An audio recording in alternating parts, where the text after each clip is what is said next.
Welcome to the InSession Film Podcast for July 7th, 2014. This is episode 72, and I'm JD Duran. And I am Blake Bertuzzi.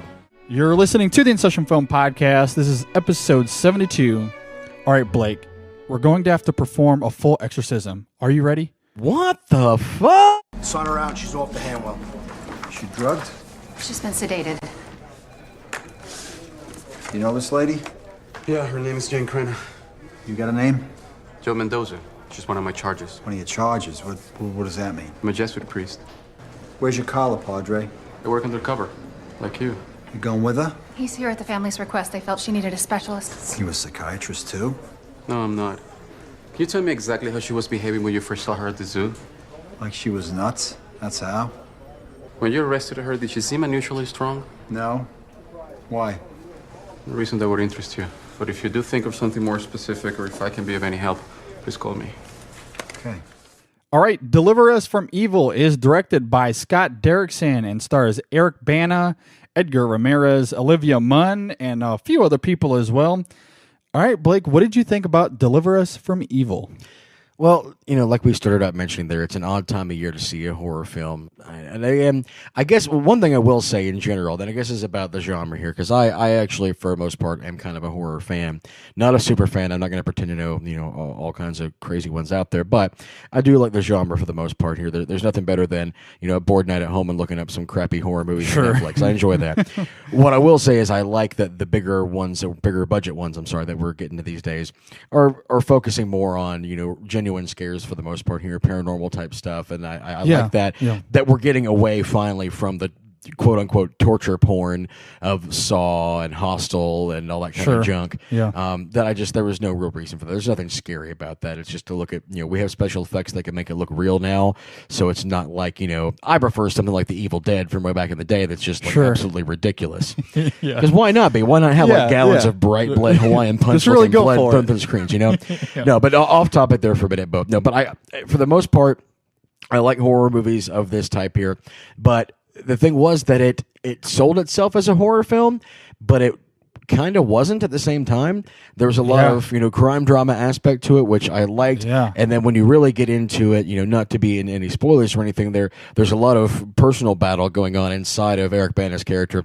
And I love Eric Bana in almost everything except for Hulk, which that's I'm with you, That's pretty much everybody out there. I mean, I look at him and I really look more fondly on back in the days of stuff like, Black Hawk Down and things like that when he was great. He really excels in those kind of roles. So he kind of brought that a little bit to playing this, Brooklyn cop, Ralph Sarchie, who's a real person who wrote the book and that this movie's based on supposed true events. Overall, I mean, I didn't hate it. I didn't love it, but I thought it was somewhat interesting for being kind of a tired type of story as far as exorcisms and what have you, but let's combine, an exorcism with, a cop drama and, make it something at least unique. And even if it was a book or based on true events or whatever it was fairly entertaining at times. It wasn't just like jump scares. There were some genuinely creepy moments. And even though it was a lot predictable, it was shot well. The special effects were done pretty well, I feel, for the most of it. And it carried well enough here. I mean, again, like I said, I didn't love or hate it, but it's worth a watch if you like the horror genre. It's, especially right now, though, there's nothing else like that in theaters. I would say watch it.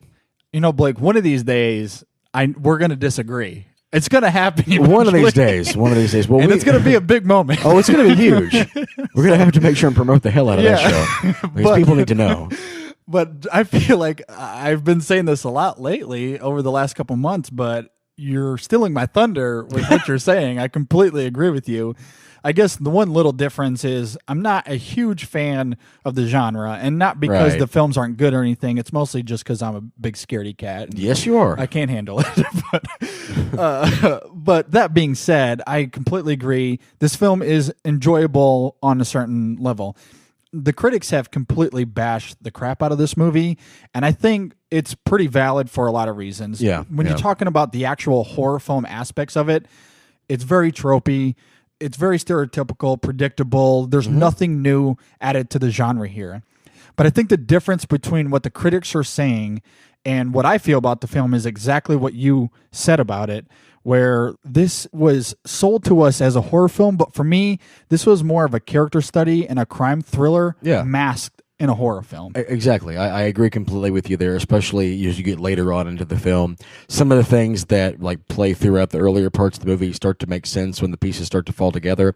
And then that's when you kind of realize, there are some things that are, paranormal or whatever you want to call it, that's supernatural.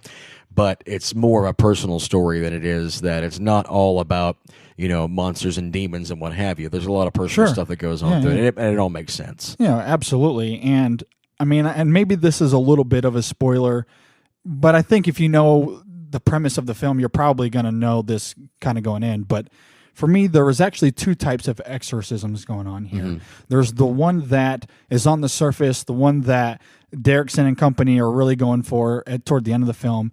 But as you were saying, and as we're kind of touching on, the one that's more compelling to me is the one that's going on with Eric Bana's character. Yeah. And this kind of, quote unquote spiritual cleansing that he has throughout the film, to me was fascinating because we're talking about a guy that has demons inside, if you will. Mm-hmm. And seeing him go through that on a deeper level where there's this superficial horror, demon possessed kind of story going on, that to me really stood out. I found that really compelling where this other thing that's going on, we've seen 100 times before, but to see this character go through that and it parallel the main narrative that's going on, I was really compelled by that. Yeah, I liked it. I like the way, like you mentioned there, how it kind of paralleled the other narrative going on in there. Although I will say, how many times in these type of movies, though, have we seen your main protagonist of the film, they were raised so religious, then something happened, and they fell away from God or what have you. They lost their faith, and then something happens, like in this, where he sort of, in order to move forward, has to sort of, repent his sins or whatever. He hadn't gone to confession in however many years. He goes through that whole thing there, trying to move forward. Although I don't think that's as big a part, with some of his inner demons, with that part there with him, confessing and what have you. I also think this one was better handled than a lot of other narratives like this we've seen before. And whether it has to do with scripting or what, I mean, number one, this actually was based on a true story, so there's more account to be involved there. But I think that the actor involved here in the performances, I mean, Eric Bana is a pretty good actor. Sure, I think he sells it. And I think he sold it pretty well. I wasn't you get into it sometimes when you you get actors who are of other nationalities and doing the American accent, and him trying to do that, that Brooklyn Southie cop accent. That was a little bit hard for me to get into it at first there. I mean, it grew on me here. It wasn't too bad. I've heard much worse. But you have a lot of other, actors who seem to be much better at doing that, and it makes sense anyway. But I didn't totally take me out of the film anyway. I wasn't trying to think, it's just Eric Bana, whatever. But yeah, he's a better actor. I think that he sold the performance better than when you get, other films that are like that. And I've seen plenty of other, actors and actresses play roles like that. I mean, Hilary Swank has done it before. If you look back at The Reaping, was pretty similar in the way there. I mean, she's a really good actress as well, but I just didn't sell it as well as I think Bana did here. So I think that's what made the difference for me and why I actually liked it a bit more. I think one of the better things that I like about this, and we kind of touched on also, is that while Derrickson does go pretty heavy into the stereotypes that you get in a horror film. I mean, it does have that creepy vibe. It is harrowing in a lot of ways.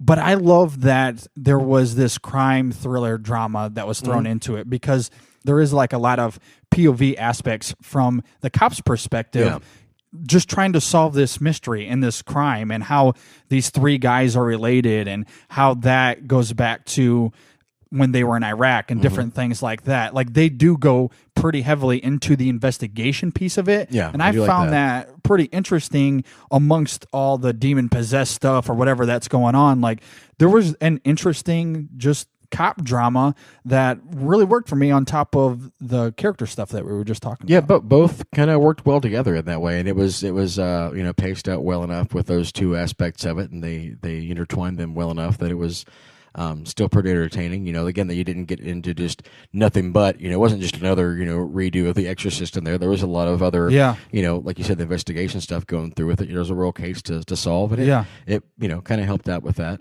One of my favorite scenes in the movie is when Eric Bana's character goes and he's sitting down at a pool bar with Edgar Ramirez's character, and they're just kind of talking about their past and different things they've gone through and things like that. Yeah. And for the entire version of our podcast, be sure to subscribe to us on iTunes or on Stitcher, or check us out online at InSessionFilm.com.